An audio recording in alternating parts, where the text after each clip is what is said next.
तपस्या। अच्छा, कितने लोगों का आलस दूर भाग गया? हाथ खड़े करना। हमारा तो भाग गया, आपका पंडित जी का रह गया। अच्छा, सबका भाग गया। अकेला आलस नहीं, सारे शत्रु भाग गए। हमारा बर्तन आज की कथा सुनने के लिए तैयार है, एकदम निर्मल हो चुका है, स्वच्छ हो चुका है हमारा हृदय। न काम है, न क्रोध है, न घर की चिंता, न बाहर की चिंता, न काम धंधे की चिंता, कोई चिंता नहीं। और निश्चिंत होकर के कथा को सुनना है। आप लोगों को पता है, आप लोग जो कथा सुनने के लिए बैठे हो, टीवी में तो कोई भी सुन सकता, एयरफोन लगा के कोई भी सुन सकता, लेकिन टीवी में वो तरंग नहीं होती है जो वाणी से निकलती है, जो मस्तिष्क से भावना की तरंग निकलती है, ज्ञान की जो तरंग निकलती है, यहाँ से निकल करके जब वहां जाती है, और वहां से भावना की तरंग जब यहाँ आती है, भगवान और भक्त की तरंगे जब आपस में टकराती हैं, तब जाकर के हमें उसका फल प्राप्त होता है और उससे हमारा जीवन परिवर्तित होता है। और ये अवसर हमें पता है कब मिलता है? पता है? नहीं पता।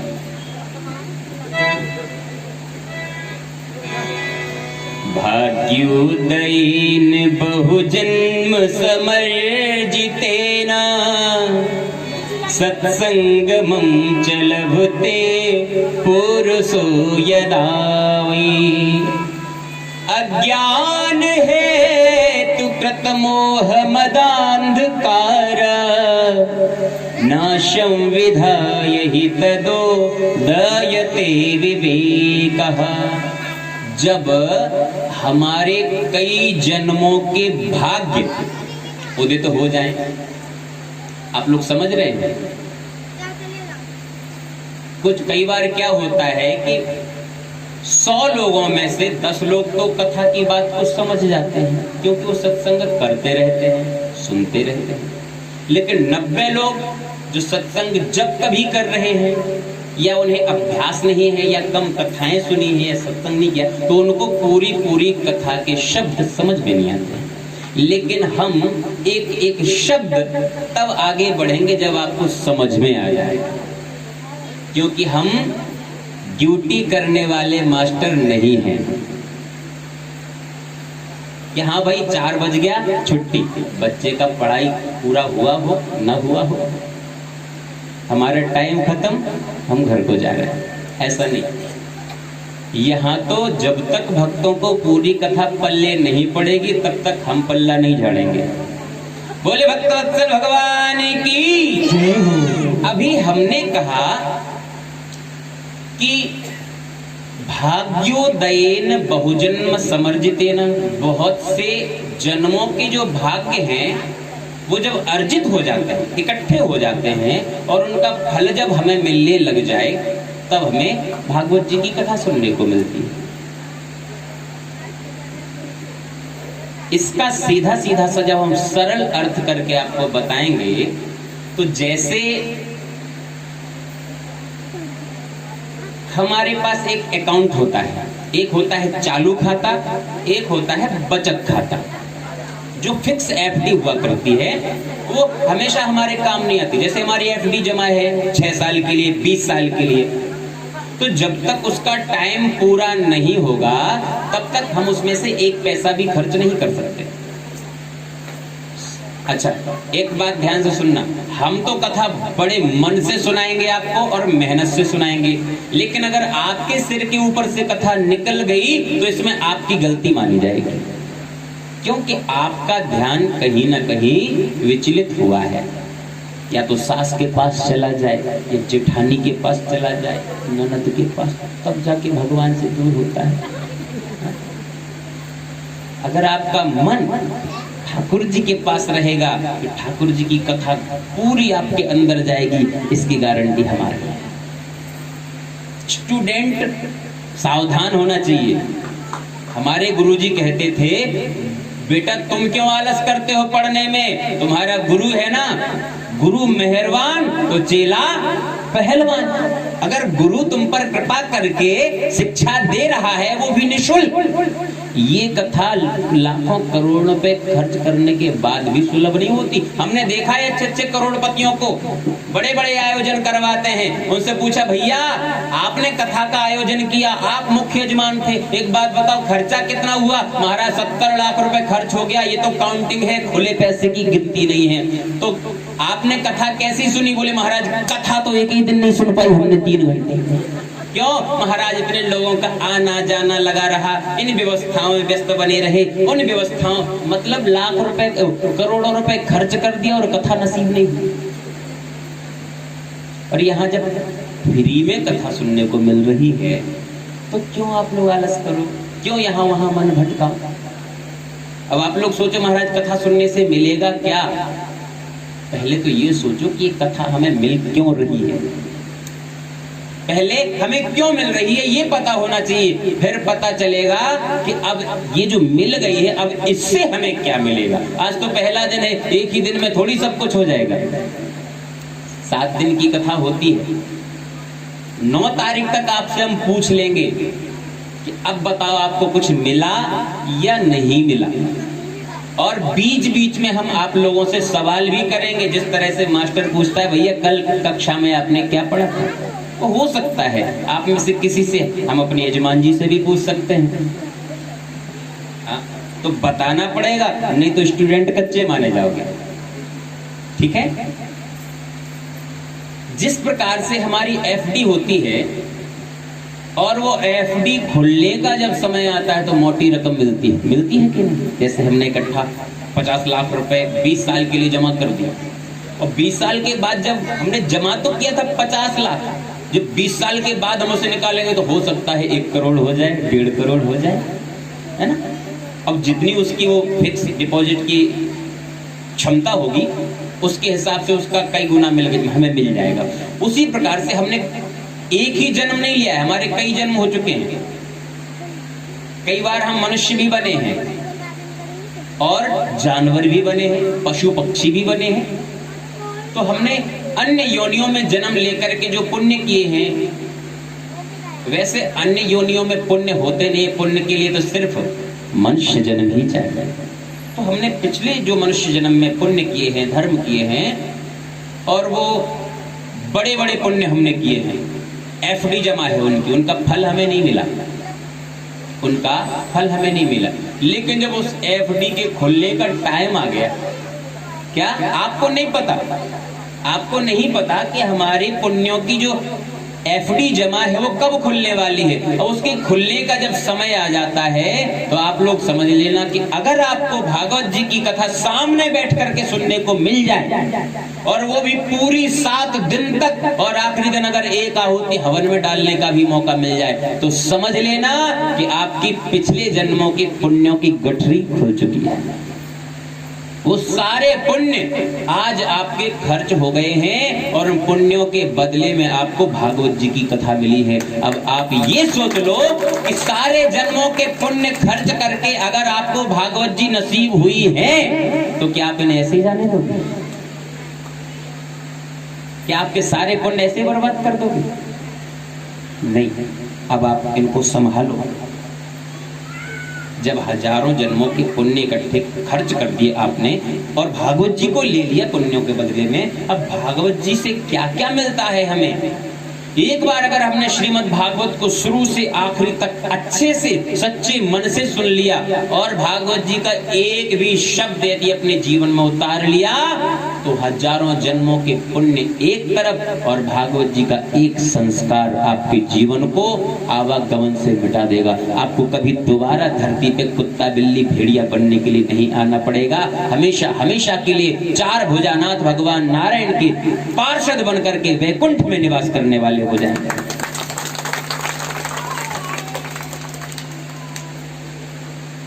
भाग्योदयेन बहुजन्म समर्जितेन सत्संगमं च लभते पुरुषो यदा।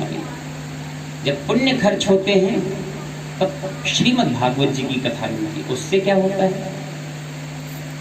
अज्ञान हेतु प्रतमोह मदांधकार। सबसे पहले तो हमारा जो अंधकार है अब आप लोग कहो महाराज अंधकार कहाँ है, यहाँ तो लाइट जल रही है, हमारी आंखें खुली है, सब दिखता है ना? तो सुनिए, हम लोग अंधकार में ही पड़े हैं, क्योंकि भगवान की जो माया है, जो दिखती है, हकीकत में वो है नहीं, हकीकत में वो है नहीं। जैसे अगर हम कहें कि ये जो गुलाब का पुष्प है, तो क्या ये वास्तव में है, इसकी सत्ता है, क्या ये सत्य है? आप क्या कहते हो? यही कहोगे ना कि महाराज है। बताओ, आप में से कितने लोग कहेंगे कि ये है? सभी कहेंगे ना, वही में दिख रहा है, लेकिन हकीकत में ये है नहीं। क्योंकि इसके भूत में आप जाके देखो, क्या ये कल था?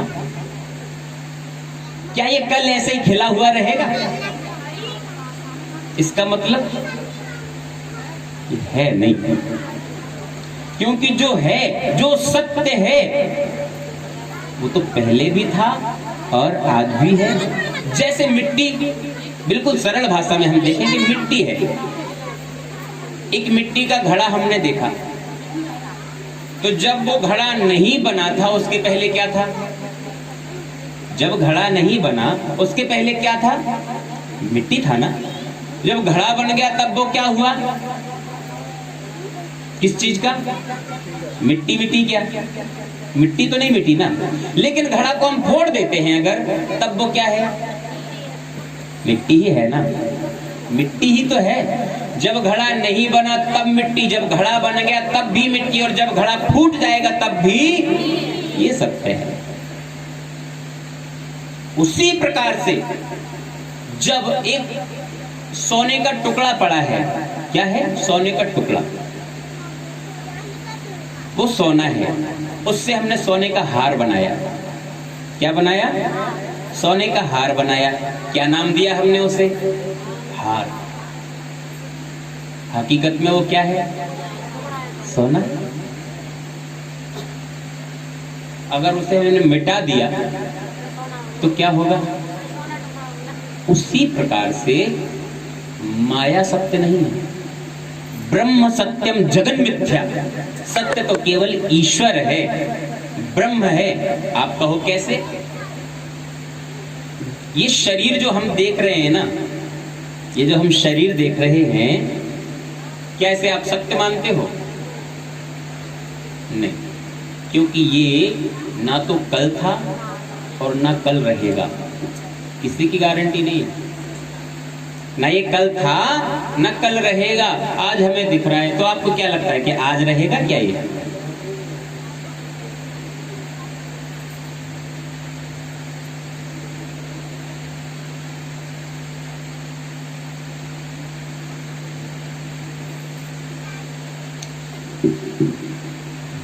ये जो शरीर है ना, ये नहीं है, हमें दिख रहा है लेकिन है नहीं। तो ये हकीकत में क्या है? जो बोल रहा है, चल रहा है, ये क्या है? क्या ये शरीर है? नहीं, शरीर तो मरने के बाद भी रहता है। शरीर तो मरने के बाद भी रहता है। आंखें भी रहती हैं, हाथ पैर मुंह कान सब कुछ रहता है। तो जब हम बोलते हैं तो सुनता क्यों नहीं? कान तो है ना। प्राण निकलने के बाद जब हम बोलते हैं तो ये सुनता क्यों नहीं है? इसका मतलब इसके अंदर ईश्वर था। क्या? ईश्वर पहले भी था, और आज हम जो बोल रहे हैं तब भी ईश्वर की सत्ता है, ना कि इस मिट्टी की। सत्ता किसकी है? ईश्वर की। और जब ईश्वर ने इस शरीर का साथ छोड़ दिया तो संसार के सब लोग साथ छोड़ देते हैं। धर्मपत्नी कहती है जल्दी ले जाओ, बदबू आने लगेगी। जो कहती है कि हम तुम्हारे बिना एक पल नहीं जिएंगे, वही धर्मपत्नी घर के दरवाजे तक रह जाती है। ये सत्य है, और ये सत्य लोगों को कई बार कड़वा भी लगता है, लेकिन इसे झुठलाया नहीं जा सकता। ये भागवत जी की मंच है, यहाँ से किसी को झूठा मतलब झूठी दिलासा देने के लिए हम कभी असत्य का भाषण नहीं करेंगे। यही सत्य है, कोई किसी का साथ नहीं देता है, कोई भी, न माता पिता भाई बहन यार दोस्त, सब में से कोई भी साथ नहीं देता। साथ क्या देता है आपको पता है? हमने जो कर्म रूपी गठरी बांधी है ना, कर्म रूपी और भजन रूपी जो हमारे पास पूंजी है ना, यही हमारे साथ जाने वाली है। जैसे हम शॉपिंग मॉल में घुस गए, कोई बड़ा सा शॉपिंग मॉल है, हम उसमें घुस गए, हमारी जेब खाली है लेकिन हमारे एटीएम में पैसे बहुत हैं। जब तक हमारे एटीएम में पैसे हैं तब तक हम शॉपिंग मॉल में कितनी भी शॉपिंग करें कोई प्रॉब्लम नहीं। बड़े ध्यान से सुनना, ये सब हम इसलिए उदाहरण दे, आप लोग को हमारा शॉपिंग मॉल भागवत में तो नहीं लिखा होगा, एटीएम भी भागवत में नहीं लिखा होगा, लेकिन भागवत में ये जरूर लिखा है कि दृष्टांत कुशलो धीरा वक्ता कार्योति निष्प्रहा। कुशल वक्ता वही माना जाता है कि यजमान जिस भाषा में समझे उसी भाषा में उसे कथा समझा दे, वही कुशल वक्ता है। ये नहीं कि भाई हमने तो संस्कृत पढ़ी है, अज्ञानध्वांत विध्वंस कोटि सूर्य समप्रभ निर्विघ्नं कुरु मे देव सर्वकार्येषु, होगी कथा। अब आप लोगों को चाहे पल्ले पड़े चाहे न पड़े, ऐसा नहीं। कुशल वक्ता वो है जो पूरी भागवत जी में वेद व्यास जी ने क्या कहा, भगवान ने क्या कहा, वो आपको समझ में आ जाना चाहिए, चाहे इंग्लिश में आए, चाहे उर्दू में, चाहे हिंदी में, चाहे बुंदेली में, चाहे संस्कृत में, पर आपको समझ में आना चाहिए। इसलिए हम सरल भाषा में बता रहे हैं। आजकल एटीएम में पैसा सबके रहता है, शॉपिंग मॉल में गए, हमने हजारों की शॉपिंग कर ली, एटीएम कार्ड फंसाया, पेमेंट कर दिया, देखा अब पेमेंट हो गया 0, एटीएम खाली। फिर हमने सोचा चलो एक काम करते हैं, थोड़ा सा 5000 रुपए का एक शेरवानी और खरीद लेते हैं, और जैसे हमने शेरवानी लिया, एटीएम फंसाया पेमेंट के लिए, वहां से एटीएम बाहर फेंक दिए, शेरवानी रखो और कमा के लाओ, पैसे जब होंगे मॉल में वापस आ जाना। क्षीणे पुण्य मृत्यु लोके विशन्ति। जैसे ही आपके पुण्य खत्म, सुख खत्म। सुख आपको कब तक प्राप्त है? जब तक आपकी पूंजी में पुण्य है। अब आप कहो महाराज कुछ लोगों को तो हमने देखा है जो मर्डर करते हैं दिन पे दिन और वो भी सुखी हैं, पुण्य नाम की चीज ही नहीं करते, भजन नहीं करते, वो भी सुखी हैं। आप लोग बोल सकते हो, लेकिन बहुत सरल सी भाषा में हम आपको समझा दें। आज से 4 महीने पहले हमने सरसों बोया था। क्या बोया था? आज से 4 महीने पहले हमने सरसों बोया था और आज हम मूंगफली बो रहे हैं। और फिर हम आपसे पूछें कि भैया हम बो तो रहे हैं मूंगफली, लेकिन ये सरसों क्यों काटना पड़ रहा है? आप क्या कहोगे? क्या कहोगे आप? महाराज सरसों बोया है आपने 4 महीने पहले, लेकिन आप भूल गए, आपको याद ही नहीं है। सरसों आपने बोया है इसलिए आज आपको सरसों काटना पड़ रहा है। आज आप मूंगफली बो रहे हो तो समय आने पर आपको मूंगफली भी काटनी पड़ेगी। उसी प्रकार से जो लोग आज दुष्कर्म कर रहे हैं, उसका कारण है कि पहले उन्होंने इतने सत्कर्म किए कि उस लेवल तक वो पहुंच गए अपने सत्कर्म के कारण। जब उस लेवल पर पहुंच गए, फिर वो लेवल उनसे संभाला नहीं गया, उतना मान सम्मान धन दौलत उनसे संभाला नहीं गया, तो अहंकार में पड़ गए। जब अहंकार में पड़ गए तो अब गलत मार्ग पकड़ लिया। जब गलत मार्ग पकड़ लिया तो पुण्य करना कर दिया बंद। अब जैसे ही उनकी फसल पीछे वाली पूरी कट जाएगी, खत्म हो जाएगी, अब पापों को काटना शुरू करेंगे तो उनके वो खुद अस्पताल में मरेंगे, बीमार होके मरेंगे, 2-2 3-3 साल कीड़े पड़ के मरेंगे। और उसके बाद उनके जो पुत्र हैं, जिनके लिए उन्होंने कमा के रखा बेईमानी से, उनके पुत्र शराबी जुआरी जेल में जाएंगे, नाती पोता पंती सब बर्बाद हो जाएंगे। ये फसल फिर उनके आगे वाली पीढ़ी को भी काटनी पड़ती है। तो हम में से ऐसा किसी के साथ होने वाला नहीं है, क्योंकि हम लोग कहां बैठे हैं? ठाकुर जी की गोद में। और बाप की गोद में अगर बच्चा बैठा हो तो चाहे वो गलती करे और चाहे ना करे, बाप का हाथ कभी पुत्र के सिर से उठता नहीं है। उसी प्रकार हम लोग सच्चे भाव से इनकी गोदी में बैठे हैं, आनंद ही आनंद होने वाला है। बोले भक्तवत्सल भगवान की। अब ही श्रीमद् भागवत जी के महात्मा का पहला श्लोक बोल करके एक भजन गा के वाणी को विराम आज के लिए देंगे और कल से ठीक 1 बजे से 4 बजे तक कथा का समय रहेगा और हो सकता है कभी कभी 5 भी बज जाए। अगर आप लोग नहीं उठे तो हाँ, अगर आप लोग नहीं उठे तो और 4 बजे से ये समझ लेना कि कथा पूरी होने का समय 4 बजे है। लेकिन अगर आप लोग कहो कि महाराज और चल ले तो 10-20 मिनट, तो फिर हम कहते 1 घंटे और चल ले। 1 बजे कथा प्रारंभ हो जाएगी। आइए प्रथम श्लोक श्रीमद् भागवत के महात्मा का। सच्चिदानंद रूपाय विश्वोत्पत्त्यादि हेतवे, सच्चिदानंद रूपाय विश्वोत्पत्त्यादि हेतवे, सच्चिदानंद रूपाय विश्वोत्पत्त्यादि हेतवे, तापत्रय विनाशाय श्री कृष्णाय वयं नुमः, श्री कृष्णाय वयं नुमः। बोले भक्तवत्सल भगवान की जय। शेष कथा हम लोग कल करेंगे कि आप लोग सुनना चाहते हैं बताओ?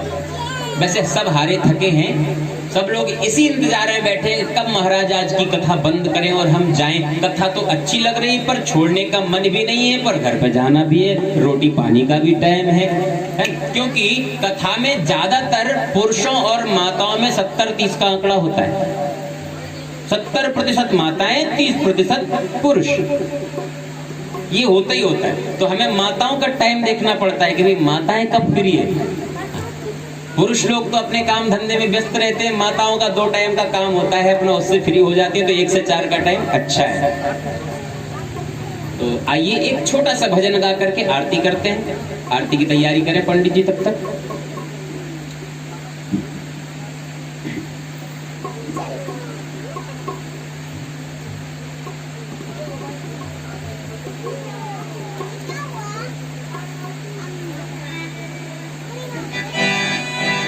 नैना लड़ गए मेरे कुंज विहारी से,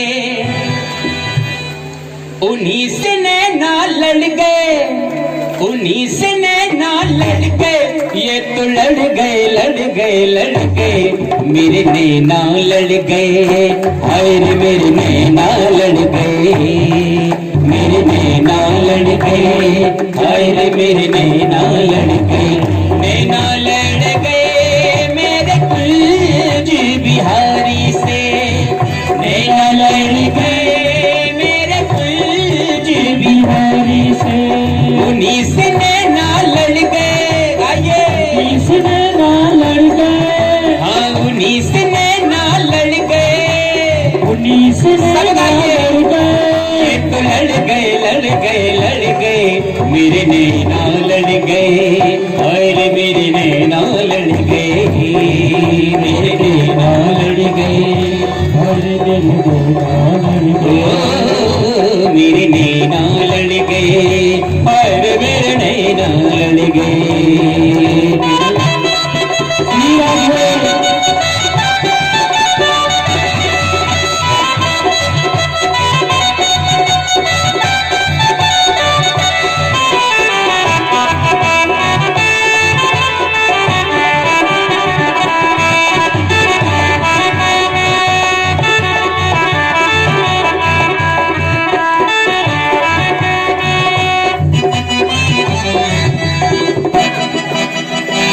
छवि देखी ऐसी वृंदावन, छवि देखी ऐसी वृंदावन, प्यारो रसिया मेरा मन भावन, प्यारो रसिया मेरा मन भावन, प्यारो रसिया मेरा मन भावन, प्यारो रसिया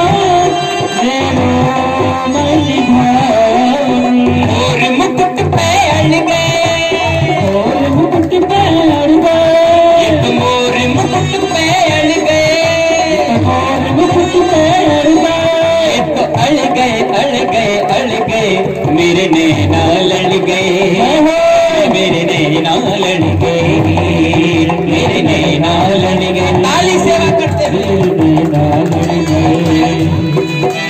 नैना लड़ गए मेरे बाके बिहारी से।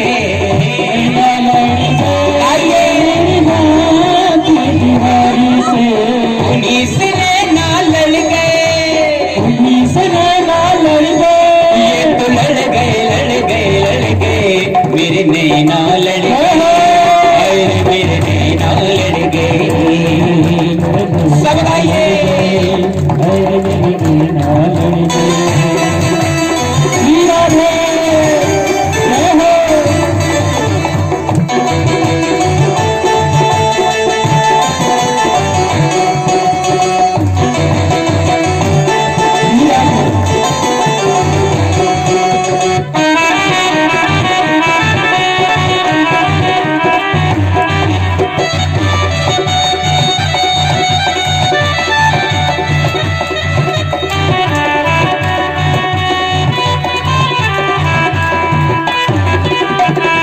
नैनों में मेरे तेरी सूरत समाई, नैनों में मेरे सूरत समाई।